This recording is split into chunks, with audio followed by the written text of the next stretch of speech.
The capital wasteland. The year is 2277. While the remnants of humanity fight for the resources available to them, some organizations create synthetic people and giant war machines. But not all places suffered equally. In the suburbs you can come across a town called Andale, whose residents name it nothing less than the best city in Virginia. People here wear fairly clean pre-war clothes, are very polite, seem to be friendly to travelers, and do not look sick or starving. The history of Andale begins before the Great War. While people around the city did not suspect that the nuclear war was coming, someone still came up with the idea to build shelters in the basements of their houses, and 4 families had hidden in them during the war. That decision saved their lives, but supplies don't last forever, and eventually they were forced to leave the safety of their basements and return to the outer world, having managed to avoid death from radiation. The survivors now faced the slower danger of starvation. In search of food, they soon discovered that Virginia hadn't been hit nearly as hard as the capital itself. Other survivors, who were lucky enough to remain alive, began fleeing the ruins of the DC, passing through Andale in hopes of finding food or refuge. But unfortunately for many, this seemingly best city in Virginia became the final stop of their journey. Meals made from, let's say, suspicious meat had become normal here. The locals justified this decision as choosing the lesser of two evils, while still holding onto traditional values, Christian beliefs, and strong family bonds. Roles in the town were strictly defined. Men guarded the perimeter and provided food, while women maintained the home and raised children. To protect the town's dark secret, marriages with outsiders were strictly forbidden. Only descendants of original 4 families were allowed to marry each other. To further sell the illusion to passing travelers and make them stay longer, Andale was dressed up like a post-war American dream, with constant elections and a republican form of government. For 2 centuries, people lived in what was once Annandale, later shortened to Andale. The elders died, and as always, marriages continued solely between the descendants of those original survivors. By the 23rd century, people had already stopped paying attention to how closely related they were. People just married the most distantly related person available and kept the cycle ongoing. Over time, this resulted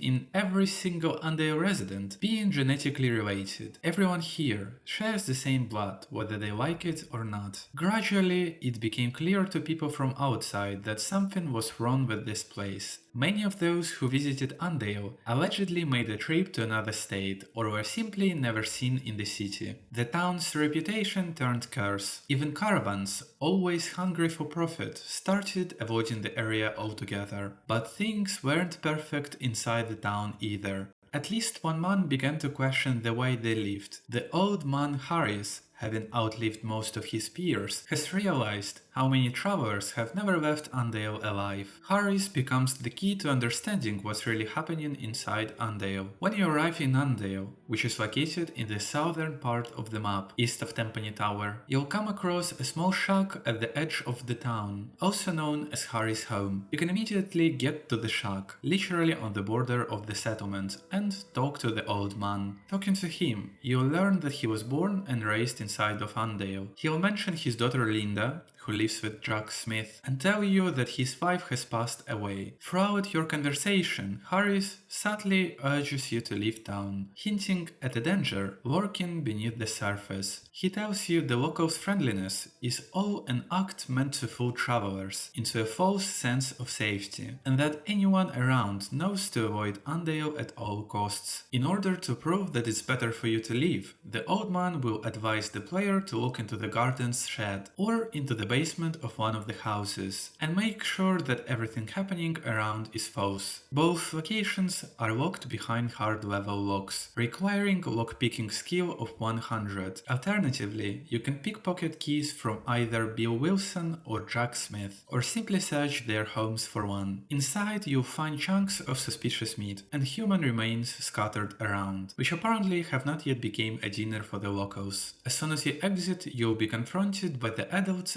except Harry's, and they'll ask you if you saw anything suspicious, if you broke into the shed or the basement during the day, and without talking to the Harrys first, residents of Andale will attack you on the spot. However, if you pass a dialogue check, either using the cannibal perk or by playing along with their world view, you can stay alive and even be accepted as one of them. If you wait during the dialogue, you can pass an easier test, as if choosing options for accepting what is happening in the city as a normal in a tough world. If you befriend them, Linda Smith will reward you with a pie made from strange meat daily, but if you choose to expose their secret, the Andalers will turn hostile. After defeating them, you can return to Harris. He'll share some more information about the town's history, offering to look after the remaining children, and explain that he didn't fully realize what Andale had become until after his wife's death. Interestingly, while exploring the town, you'll notice something missing. There is no cemetery. This suggests that every resident of Andale eventually became the part of their food supply. Or maybe it's just another error made by developers. In total, there is not much to loot. A few magazines, some supplies, and about 80 units of strange meat spread across the town. Looking at the location as a whole, and knowing the kind of DLC Fallout 3 got, it's safe to say that Andale feels undercooked. The people here are meant to resemble the Swamp Folk from Point Lookout DLC, but while the DLC characters were well developed, the residents of Andale fall flat. They look normal. Too normal, despite centuries of inbreeding, radiation exposure, and diet of human flesh. They show no visible mutations. Point Lookout had a disease that explained the loss of genetic diversity and visible degeneration. Andale has not experienced anything too dangerous, a part of Wasteland's life. Right now, the town has just 7 residents, 4 adults, 2 children, and 1 elderly man who clearly won't be starting a new family anytime soon. Even assuming that Bethesda